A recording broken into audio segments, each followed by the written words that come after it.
Salut l'équipe, alors on se retrouve aujourd'hui pour une nouvelle vidéo, toujours sur One Piece Bounty Rush. Et aujourd'hui, encore une fois, pour un petit tuto, un tuto qui m'a été demandé, un tuto sur les soutiens, tout ce qu'il faut savoir sur les soutiens, comment ça marche, etc. Et on va faire même des petits tests ensemble dans la vidéo, parce que je vous avoue que même moi, il y a des questions, je n'ai pas forcément les réponses, on va les tester donc ensemble. Petite flash pour les dernières news, 5 diamants offerts aujourd'hui, et un live a été annoncé pour le 24. Ce qui s'annonce très bien pour le 25 et potentiellement un nouvel SBF. Généralement, quand il y a un live, on a souvent un SBF derrière. Donc, on va voir ça directement, comment ça marche. Déjà, vous avez vos deux personnages que vous utilisez, votre équipe classique, et en dessous, tout ce qui est les soutiens.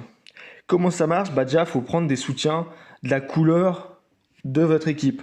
Par exemple, là, je vais faire un petit test. À la place du chopper le premier, je vais mettre un AK. Voilà, on va regarder ça.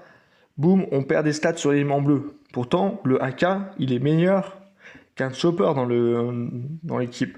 Par exemple, on va refaire ça tout de suite après. Tac, on repère un peu encore sur l'élément bleu. Donc, première chose à faire déjà, c'est mettre des personnages de couleur adéquate à votre équipe.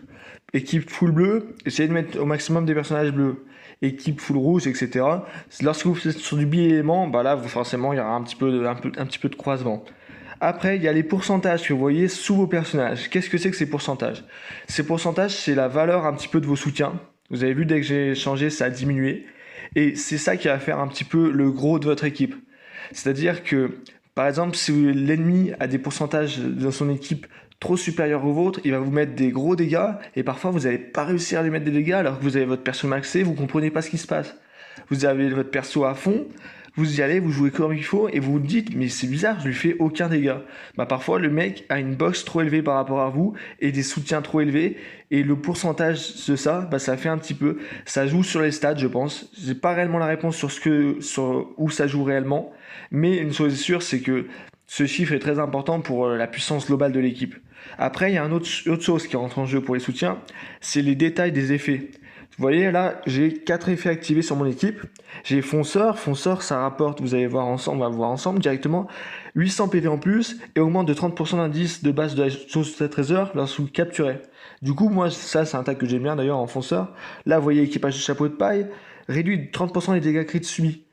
En fait, c'est un petit peu, faut y mettre en fonction de votre type de gameplay. Par exemple, détenteur de Zoan, beaucoup de personnes vont le chercher parce qu'il réduit de 15% les dégâts subis d'un élément plus fort.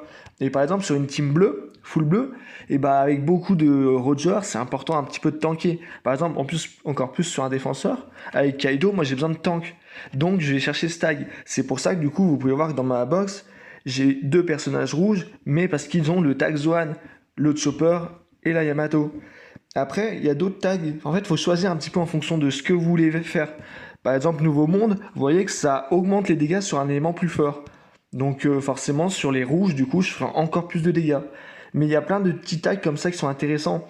Là, vous voyez, le Grand Line réduit les 15% des dégâts du même élément. Si vous voulez être bien tanky face aux éléments bleus, ça peut presque s'adapter en fonction de la méta un petit peu.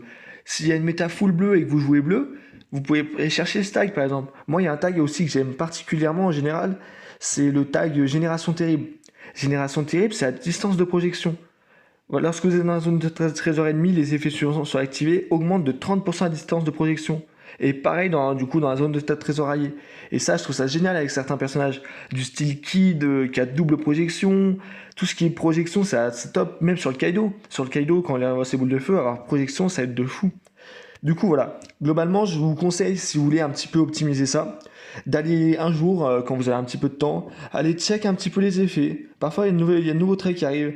Vous checkez un peu ça, vous regardez. Il y en a qui sont plus intéressants que d'autres. Par exemple, cette Grand Corsaire, on va regarder, prolonge les effets malus. Vous voyez, par exemple, cette Grand Corsaire sur un AK qui prolonge sur malus, ça serait pas bête, clairement. Ça fait son taf. Donc, il y a un peu de tout. Il y a le moyen de bien se faire plaisir. Il faut l'adapter à votre style de gameplay et essayer de faire une équipe le plus opti en mixant les meilleurs effets ici, les meilleurs traits et la meilleure puissance en termes de pourcentage. Maintenant, on va voir un petit peu d'autres questions. Qu'est-ce que ça fait? Est-ce que le personnage, qu'il soit boosté ou non, ça rapporte quelque chose? Par exemple, est-ce que mettre un élément bleu qui est par exemple, je mets Quina, est-ce que ça aura le même effet? Par exemple, je vais mettre Quina à la place du Chopper, encore une fois. Voilà. ça baisse un petit peu. On voit que donc la puissance du personnage qu'on met en soutien a donc forcément un petit effet. On va directement check autre chose, par exemple, aller sur mon chopper qui est ici, mon Zoan. Vous voyez là, je suis à 150,9 et je vais aller le boost 2 ensemble dans la vidéo pour voir un petit peu ce que ça va faire. J'étais à 150,9 en soutien. Et ce que booste ces personnages, ça rapporte beaucoup de soutien, du moins de puissance sur le pourcentage de soutien. Tac, on fait ça rapidement. En plus, c'est un personnage qui est un Zoan, donc forcément, c'est pas si mal de le boost 2, je vous avouerai. Donc, on va regarder ça. Normalement, je pense que ça devrait forcément augmenter. Je pense que c'est ça. Hein. Globalement, la puissance du personnage, elle rentre en compte. Donc, j'ai boost 2, le petit chopper. On va aller voir à combien je suis passé. Je suis passé à 151,4. Vous voyez, ça augmente pas tant. J'ai gagné 0,5% en boostant 2 un personnage. Mais donc, oui, la question, est-ce que la puissance du personnage compte? Oui, parce qu'en boostant 2, vous augmentez sa puissance. Donc, chaque petit détail compte. Là, on va directement aller voir sur une autre équipe, voilà. Et là, ce que je vous propose, d'ailleurs, équipe un petit peu plus opti, parce que les rouges, je les ai plus opti, clairement. Parce qu'il y a plus de rouge, vous voyez, il n'y a pas de bleu dans mon équipe cette fois-ci. Donc forcément, c'est un petit peu plus sain. On va aller regarder un truc ensemble, c'est qu'est-ce que ça fait? Est-ce qu'il faut mettre des pièces sur ces personnages en soutien? La réponse est oui, mais on va aller voir combien de pourcentage ça rapporte. Par exemple, vous voyez, là j'ai 158,8%, et sur la Yamato, j'ai 3 pièces niveau 9. On va enlever ces pièces. Tac, on va enregistrer vite fait ensemble au cas où pour être sûr qu'il soit là. Je le retrouve après sur ma Yamato. Tac. Et voilà, on va enlever les 3 pièces. Et on va voir ce que ça donne. Voilà, j'ai descendu quand même de pas mal de pourcentage. Hein. J'étais à 158 de base. Là, vous voyez que les pièces ont quand même un réel effet sur la puissance. On va s'amuser un petit peu à en rajouter, mais pas toutes. Tac. Si on en rajoute, mais qu'on enlève une pour voir. Tac, c'est ça rapidement. On enlève une pièce, on a un double pièce. Je repasse à 157,8, c'est-à-dire que, en fait, là, j'ai perdu 3%, là, 2 pièces, je suis à 157,8, je rajoute une pièce, je vais passer à 158,8, c'est-à-dire qu'en fait, une pièce niveau 9 du style Usopp, là, ça va me rajouter quand même 1%. Donc à la réponse, est-ce que les pièces, ça vaut le coup de les optis? Là, clairement, oui. Après, il me semble que lorsque les pièces sont pas level 9, c'est pas pareil. Bah, là, elles sont level 9, donc je vais pas vous montrer ça aussi. Il faut que je cherche une pièce qui est pas level 9, peut-être sur un petit chopper. Ah bah si, c'est encore tout level 9. Tac.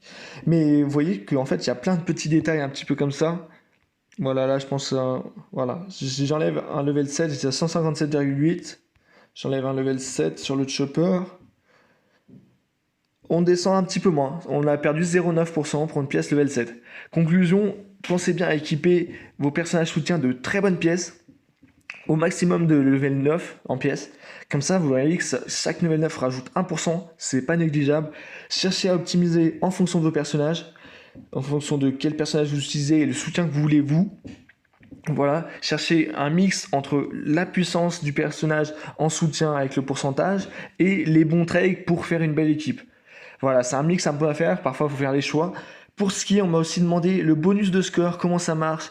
Bah ça en fait c'est tout bête clairement. C'est que pendant les événements, vous avez forcément un petit peu, voilà, vous avez des pourcentages, je vous montre ça rapidement. Bonus de score, vous voyez le Zephyr, il rapporte 50% à son équipe. Voilà, il y a tout ça. Et si vous avez le personnage dans votre box, et ben vous avez juste à jouer. Et par exemple, moi c'est mon équipe là, je travaillais avec ça, vous voyez, j'avais 4 personnages. Bah on va chercher ça, ces personnages, on les met, ça rapporte un petit peu plus lors des combats de boss. Je suis à 105%. D'ailleurs, j'avais essayé de rush le top 1000 sur cet event, mais j'ai craqué parce que j'étais un peu occupé et que le top 1000, c'est galère à aller chercher. On va check ça vite fait ensemble. Top 1000, il a 1 million, 1 500 000, il m'a mis 1 million de retard. Donc voilà, j'espère que ça vous a aidé un petit peu sur les soutiens.